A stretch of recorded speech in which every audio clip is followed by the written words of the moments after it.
Appam ready. பாலை ஊற்றியாச்சு.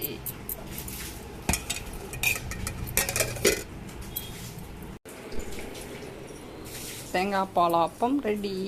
ஆப்பசட்டிலையும் ஊற்றலாம், இந்த மாதிரி தோசைக்கல்லையும் ஊற்றி மூடி போட்டால் சூப்பராக வெந்துடும்.